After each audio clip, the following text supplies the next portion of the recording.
The guy you see next to me is the secret Bitcoin billionaire. I found him.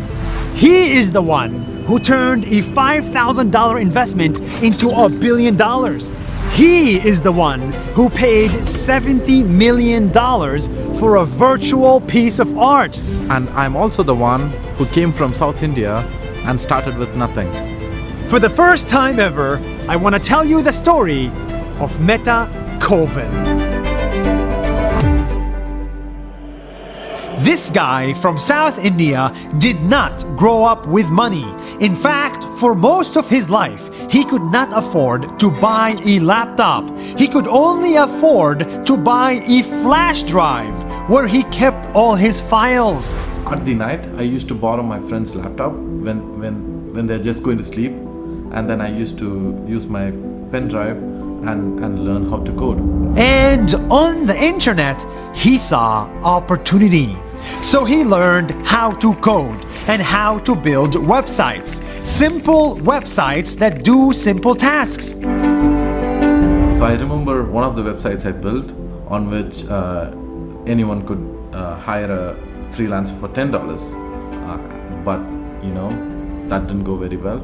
It failed. In total, he built 54 websites and 51 of them were complete failures. Until one day, he stumbled upon Bitcoin.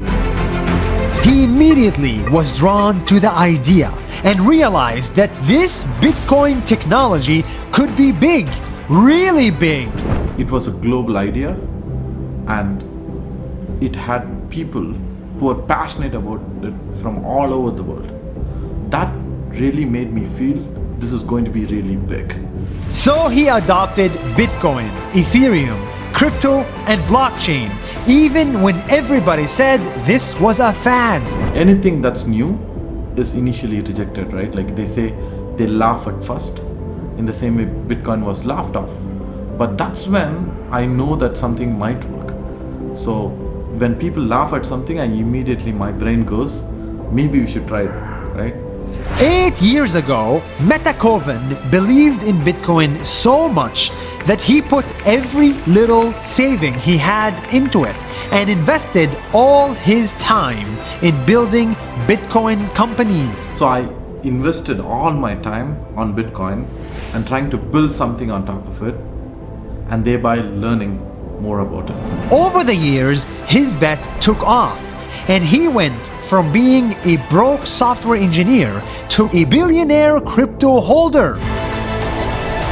But don't expect the lifestyle of a billionaire, because in reality, nothing in his life has changed.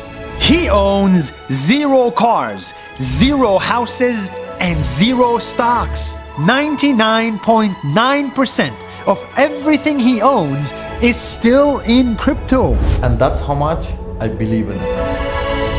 This guy owns nothing in the real world, but he owns a lot in the virtual one, because he believes everything is going virtual. Money is virtual, land is virtual, and art is virtual. Apparently, his jacket is also crypto. How exactly is this crypto? Actually, there are only 40 pieces of this in this world, and this they call it a Genesis edition, right? And this is attached to the blockchain. There's an address here, right? So if you go on the blockchain and type this address, you will see that that's an NFT, and you'll see that I own it through my address. And there's an RFID chip right here. Oh my God! To that, yeah. What? Yeah. And how much is this jacket? I paid $600. That's why last week he made headlines for buying digital art for $70 million from an artist in America. 69 million. I think it probably means digital art is here to stay. I'm going to Disney World. It's the most expensive virtual purchase ever. What went through your mind when you clicked buy? At the auction, my mind was, like I had nothing in my mind. I was okay, I'm going for it, that's it. And actually the the funny part is, a lot of people think I was nervous and stuff. I was not. I knew this was happening, and I had to do it, so I did it. My fund, which is Metaverse, we are planning to build this monument in the Metaverse, which is a virtual space. So we have land there, and we are going to build a huge monument and put this art there so that people can enjoy the 440 million pixel art in its true form, because it's a digitally native picture. For this guy, buying a $70 million piece of crypto art was not just an investment, it was an act of support. He wants to support creators, artists, singers, musicians, people from all around the world, from any race, any gender, any color. People around the world have prejudices, and that gets me really angry, because you have to look at what people do and not how people look like or where they are from, and make your conclusions. Time and again, whenever I've been rejected from something, like an investor or someone, he'd always tell me I don't have pedigree, and I hate that, because you never gave me a chance, right? And if you look at what I do, maybe you'll reconsider your decision. And I think it's the same for everyone in this world. If it wasn't obvious by now, this is not about money. This is about decentralization. Decentralization is the idea that value will not come only from the West. It'll come from the rest. The next Gucci will not come from Italy. It'll come from Jordan. The next bank will not come from New York, it'll come from Vietnam, and the next billionaire will not come from San Francisco, they will come from South India.